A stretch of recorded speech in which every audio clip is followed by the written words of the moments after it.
playing time this year. Here's the 2-0, swinging a hard hit line drive past the glove of Politti down the third base line, and that'll roll into the left field corner. Lipson racing over to dig it out. They're going to hold up Swenson at third, and jogging into second with a stand-up double is Venning. So Santa Barbara again with another rally brewing, second and third, nobody out. We've seen it this series, Greg. They're really jumping on the ball and pulling it, and they've really abused the left side of the infield. I mean, it's not Paul Politti's fault. He's playing at regular depth. He's not. I mean, you don't want your third baseman to play right on the bag, but that's where they've been hitting it, just right down the line, and more often than not, they've gotten it fair. So second and third, nobody out. Another jam for Burke, and Clark will dig in. So Ryan Clark, who came in defensively yesterday because of the injury to Woodward. Burke kicks and delivers, swinging a soft liner to short, charging it. Heptig tries to take the in-between hop, and it kicks off his glove and rolls behind him. It's picked up there by Patterson, but safe at first is Clark. Over to second goes Venning, and scoring on the play from third is Swenson. So this time Heptig will be charged with an error, and a run comes home. It's 1-0 Gauchos. First and second, nobody out, and Heptig, almost an identical play as the last, had to charge this one and take an in-between hop and could not field it once again. Yeah, you just hate to see it, especially with a team that puts pressure on you, like the Gauchos, as there's a meeting at the mound with Matt Vaughn. They put pressure on you on the base paths. They put pressure on your fielders by putting the ball in play.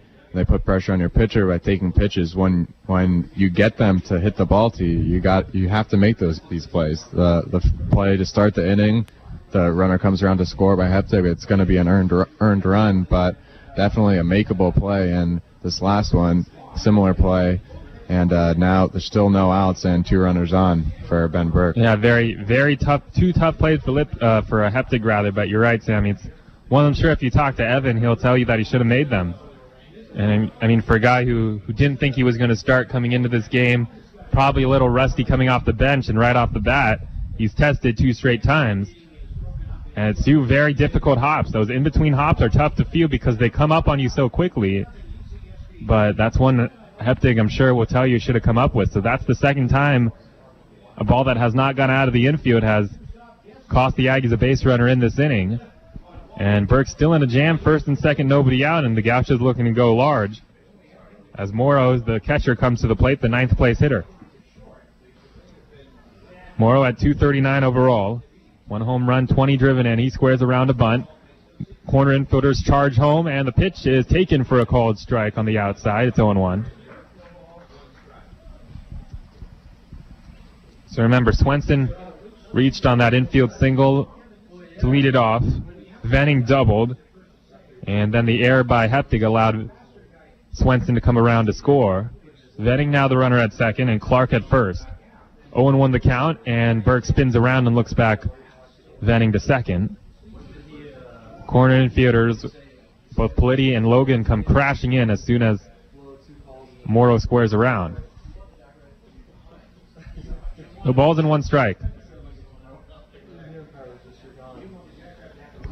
Jackson Morrow, the catcher, right-handed hitter, squares around the bunt. Here's the set. Now the 0-1 pitch. Morrow bunts it right back to the pitcher's mound, fielded by Burke. He throws to third. They got him there. Politti throws to first, not in time. But a good job by Burke to check the lead runner. That's just the way you're taught. And Burke made a very quick decision and threw him out in plenty of time. Politti kept his foot on the bag, and they nearly doubled up Morrow.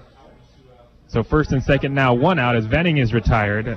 And Clark moves down to second. Morrow now aboard at first. Yeah, nice play by Burke to get the lead runner. Just pretty much free out there. Morrow just bunt was too strong. Got to Burke pretty quickly. If he turned to second, they might have had a chance at turning 2 actually. But always nice to get the lead runner. So first and second now 1 out. And Joey Epperson, the hitter. Here's the pitch to Epperson in the dirt, blocked by Brand. And he'll look back. Clark over at second, back to the back. Clark took a pretty big secondary lead, but Brand able to look him back to the back. First and second, 1 away. And 1 ball and no strikes to count. So Epperson, who's been a pest throughout this series, Now with another chance to get an RBI. First and second and one out. Epperson, a right-handed batter.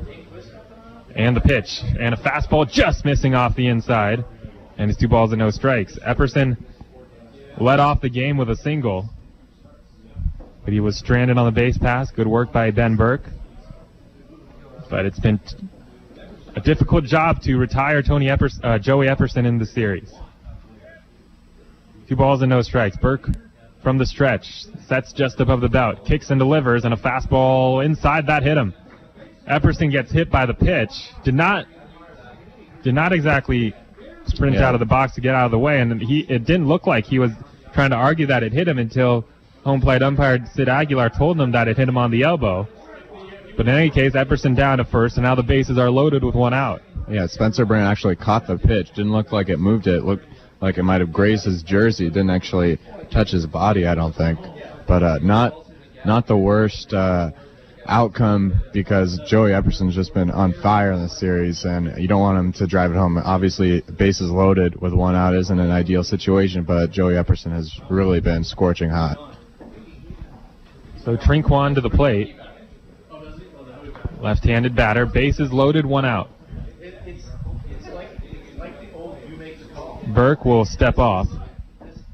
And another big situation. Gaucho's looking to go large. It's only 1-0 UC Santa Barbara here in the top half of the second, but a base hit here could increase that lead. Here's the pitch. Swinging a line drive. Caught at first by Logan. He runs to the bag, not in time, as Epperson scampers back before Logan can chase him down. But that's exactly what Burke needed, just a soft liner directly at Austin Logan, an atom ball, and now the bases remain loaded. But more importantly, there are 2 away in the inning. Yeah, boy, that was really nice. Off the bat, it was you could hear the crack, and it was scary, but Austin Logan perfectly positioned, and he had a chance to get Epperson, but just too far away. Epperson with his speed, no contest for Logan. So the bases are loaded with 2 outs. Burke still not out of the woods. And Caressa will be the hitter. So Tyler Caressa, who is also another fantastic hitter in this lineup, batting .300, 4 home runs, 44 runs batted in. He has one of the highest slugging percentages in the lineup, .450 on the year. Here's the pitch. Caressa takes in the dirt. Brand gets a body in front of it. 1 ball and no strikes. Caressa, very strong left-handed batter. And in respect to that power, Patterson is playing very deep at second. Maybe 5, 6 or 7 steps onto the outfield grass in shallow right field. Logan playing deep as well, playing behind the runner at first. And Politi playing well off the line at third. Here's the 1-0 pitch, and a fastball high again. 2 balls and no strikes. Not a count you want to get into with Caressa at the plate. So he will look for something good to hit here, 2-0.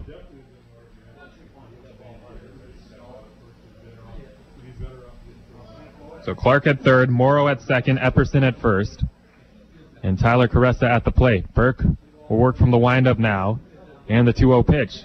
And a fastball just a bit low. Boy, Burke really wanted that call, and that runs the count to 3-0. So Burke now has to come into Caressa. Burke has, even though that was called a ball, Burke's done a really nice job of painting the corners of the plate so far. And, I mean, you need the calls to get it, and you need the players to swing, but nice job staying near the zone. So Burke now has to come in. Here's the 3-0 pitch, and that's right down the middle for a called strike, and it's 3-1. Bases loaded, 2 outs. 3-1 the count to Caressa. Again, a very dangerous hitter. He can break this game open with 1 swing of the bat, and he has the power to do so. 3-1 the count, bases loaded, 2 away. Here's the 3-1 pitch. Swinging a high fly ball to left. That's going to get into the seats and well out of play. And it's 3-2. So now a big pitch coming up for Burke here in the top half of the second. 3-2 the count. Bases loaded. And 2 outs in the inning. 1-0. Gauchos lead it. A run already home in this inning, but Burke can limit the damage a lot by making a big pitch here. 3-2 the count. Caressa waits. Left-handed batter, slightly open stance. Here's the payoff pitch. The runners go. The pitch is strike 3 call, ball on the inside corner.